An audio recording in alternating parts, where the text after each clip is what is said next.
ఇక ఇవాళ విదేశాలకు వెళ్ళేటువంటి ఇటు తల్లిదండ్రుల్లో ముఖ్యంగా కొంతమంది స్కూల్ ఎడ్యుకేషన్కే పంపించేస్తున్నారు.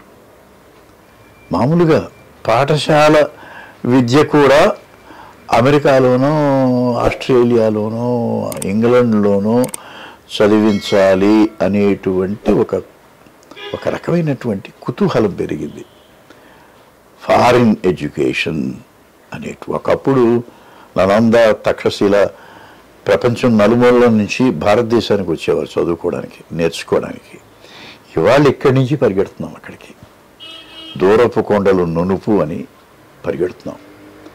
అంటే ఏదో మీరు అంటే అమెరికా వెళ్ళకూడదా, ఆస్ట్రేలియా వెళ్ళకూడదా అంటే వెళ్ళకూడదని చెప్పడం లేదు. నేను 1978లో మొట్టమొదటిసారి అమెరికా వెళ్ళాను.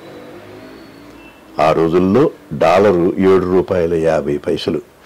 ఇవాళ 85 రూపాయలు అయింది. 85 రూపాయలు అయితే అమెరికాలో అది ₹1 కిందే లెక్క. మనకి ఇక్కడ 85 రూపాయలకి మంచి మెస్సులో భోజనం దొరుకుతుంది.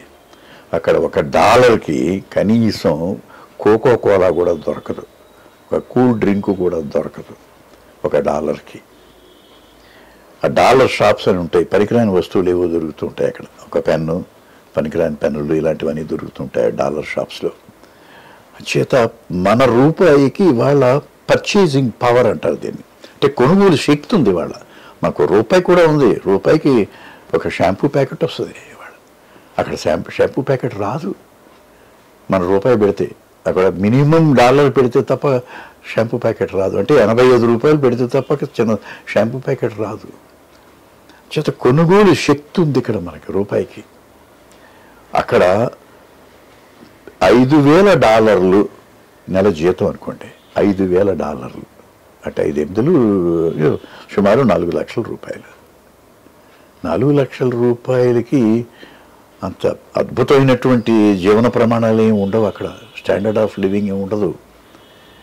ఇక్కడ 25,000 రూపాయలకి ఆనందంగా కూడా బతకొచ్చు. ఇక్కడ ఒక చిన్న ఇల్లు, ఒక 10,000 రూపాయలులో ఒక చిన్న ఇల్లు తీసుకొని ఎప్పుడు కూడా రెంట్ ఏమిటంటే అద్దె మన ఆదాయంలో 1/6 వంతు ఉంటే ఆనందంగా ఉంటుంది.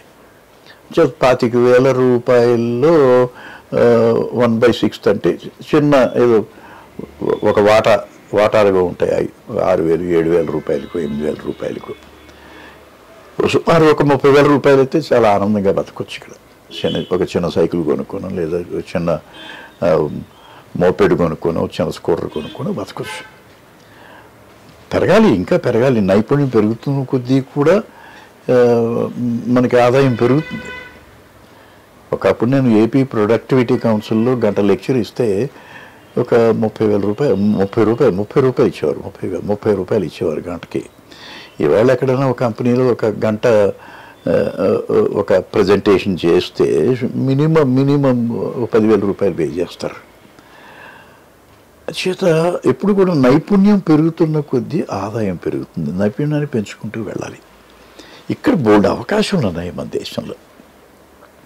అక్కడికి వెళ్ళి ఈ పిల్లలు ఎలా సంపాదిస్తున్నారు అంటే తల్లిదండ్రులకి భారం, పెద్ద భారం. కనీసం ఒక 25 లక్షలు అయితే తప్ప ఒక డిగ్రీ తీసుకుని రాడు అక్కడి నుంచి. ఒక పోస్ట్ గ్రాడ్యుయేట్ డిగ్రీ, ఒక MBAనో ఏదో ఒక. అంతేకాకుండా అమెరికాలో ఉన్నటువంటి యూనివర్సిటీస్ అన్నీ గొప్ప యూనివర్సిటీస్ అని కాదు. అన్రికగ్నైజ్డ్ యూనివర్సిటీస్, గుర్తింపు లేని యూనివర్సిటీస్ ఉన్నాయి. అన్అక్రెడిటెడ్ యూనివర్సిటీస్ ఉన్నాయి. ఆ డిగ్రీలు దేనికి పనికిరావు. ఆ డిగ్రీలతో ఇక్కడికి వస్తే ఏ ఉద్యోగము రాదు. ఇది కొద్దిగా గ్రహించాలి తల్లిదండ్రులు. చాలా ముఖ్యం ఇది. ఇక్కడ అద్భుతమైనటువంటి అవకాశాలు ఉన్నాయి. ఇక్కడే మంచి యూనివర్సిటీస్ ఉన్నాయి. ఒకసారి యూనివర్సిటీస్ లిస్టు తీసుకుంటే టాప్ క్లాస్ యూనివర్సిటీస్ ఉన్నాయి. ఇక్కడ మన ఐఐఎంలు, ఇప్పుడు ఉదాహరణకి ఐఐఎం అహ్మదాబాద్, అక్కడ MBA చేస్తే క్యాంపస్ ఇంటర్వ్యూస్లో, క్యాంపస్ సెలక్షన్స్లో ఏ కంపెనీ అయినా సరే మినిమం 1,25,000, 1,50,000 రూపాయలు నెలకి జీతం ఇస్తే తప్ప, ఆఫర్ చేస్తే తప్ప అక్కడ క్యాంపస్ ఇంటర్వ్యూలకి పర్మిషన్ ఇవ్వరు. మినిమం శాలరీ అది.